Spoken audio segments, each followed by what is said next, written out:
Literally told the kid to make credit card payments with other credit cards so he'd never have to make payments with real money. What's a sign of extremely low intelligence? Never changing opinions, even after proven wrong. It's too bad the internet is 90% filled with those people. After all, it's easier to fool people than to convince them they've been fooled.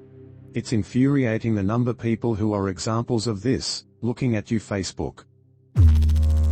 It's hard to win a debate with a smart person, and impossible with a dumb one. And their entire argument is just no it isn't. Inability to take new information on board and change your position on subjects. Pretty much all forms of intelligence actually involves taking in new information. Keep on rolling that metaphorical katamari. Intelligence is literally the ability to acquire and apply knowledge. Not being able to understand simple concepts. Had an acquaintance one time talk about how he's going to open up a law firm for his wife once she graduates law school and passes the bar. He literally made it sound so easy, and when our friend group asked him questions like, how do you expect to buy an office straight out of college? Where will you get clientele that is going to work with you? And do you have money saved up so you can start working cases where you won't immediately be paid? His brain kind of short-circuited and he reverted to, well, we don't need an office and we can work out of our house, plus we just need to win that one big case settlement, then we will be jump-started. Somebody replied, I work with a guy who used to talk about opening a McDonald's. He would say anyone can open one, the bank just gives you the money because McDonald's is a sure thing. Well, that didn't pan out obviously, and he moved on to the stock market.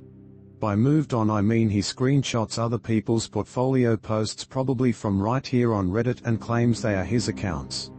In the time I've known him he's also tried to buy a racehorse, raided a girlfriend's bank account to buy the next Bitcoin, which immediately tanked, and almost convinced some poor college kid he could get by on his bills by using credit cards to pay off credit card bills. No, not balance transfers either. Literally told the kid to make credit card payments with other credit cards so he'd never have to make payments with real money. He insists everyone call him by his self-given nickname Big Swole, and he's the dumbest moron I've ever met. McDonald's corporate has very strict standards for who and where they allow a franchise. Applicants have to have a certain minimum in liquid assets, or they won't even talk to them, and then your location has to be a minimum distance from any other franchise locations, have certain minimum population and traffic flow, etc. They didn't get to be a successful corporation by playing nice. Parroting the talking points without being able to discuss them, even in their most basic terms. That indicates that they have no knowledge, and no curiosity about the world. Especially in politics, funny names and sayings might be okay on a sign in a protest or on a bumper sticker, but if you're using those in an actual argument I immediately assume you can't think for yourself. Logic and nuance were early casualties in the national conversation. Most people just seem to be after high fives from other imbeciles. Difficulty with nuance. All situations are black and white. Only the Sith deals in absolutes. Difficulty understanding analogies. Using anecdotes in an argument as if they prove something. A bit of a segue, but on the topic of anecdotes, something I've learned about dumb people is they get way too hung up over one inconsequential detail of an anecdote and fail to see the general point. You know, the definition of an anecdote being a simplified story designed to be easy to digest and painting a general story. So you tell a funny story that happened to you today and they get all worked up because you got the weather wrong that day or something.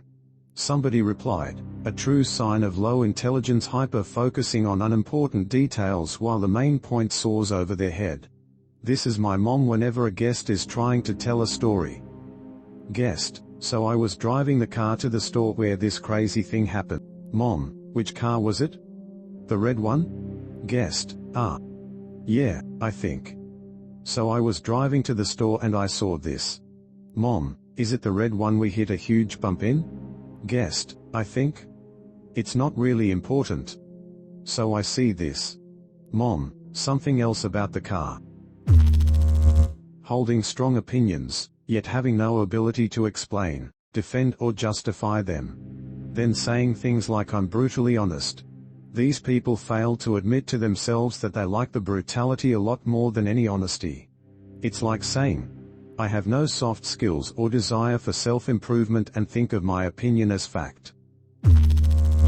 People incapable of independent thinking and being unable to solve small problems by themselves. My mother was like this. She was book smart, and could learn just about anything that was in a book, but she couldn't logic her way out of a wet paper bag. She'd need a pamphlet with written instructions. Fell for every cookie scam product, MLMs, infomercials, weird diets, and even a cult.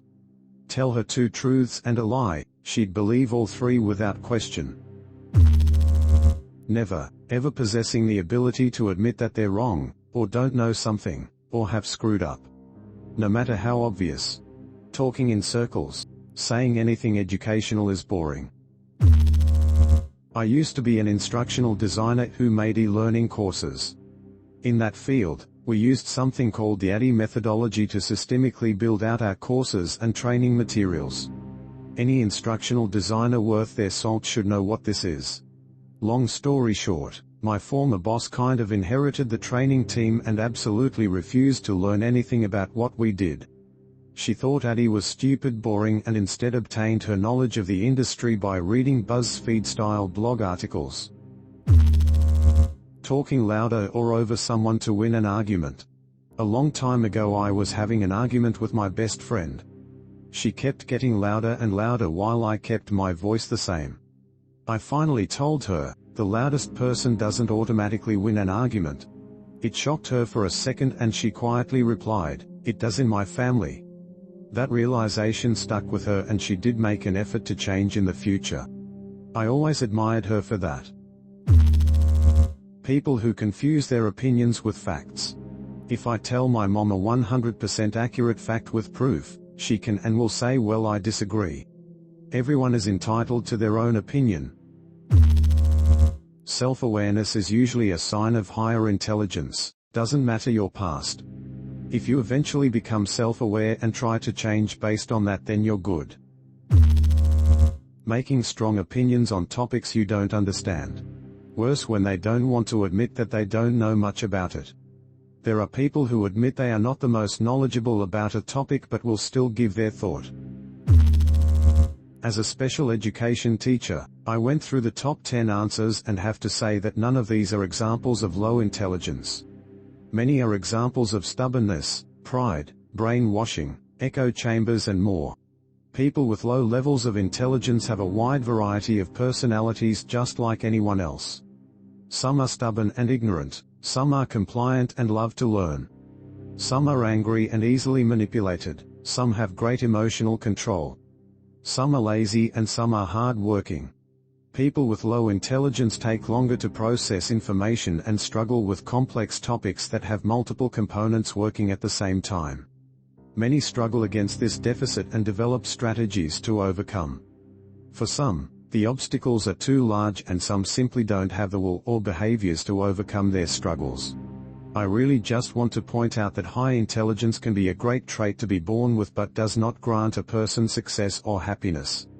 The reality is that it's probably not even in the top 10 of traits most valued by friend groups, families, businesses, etc. Behaviors that can be trained, like self-discipline, reliability, friendliness, etc. will take you much farther in life than being able to solve complex problems at fast speeds. If you want to improve how your intelligence is perceived, remember that we live in a society where no one can be an expert in everything. However, you can focus your time on a couple things that you enjoy and always be the smartest person in the room on those things. Chances are you have already done this to some extent. Thanks for watching, everyone. Subscribe for more, unless you want to be as dumb as Big Swole.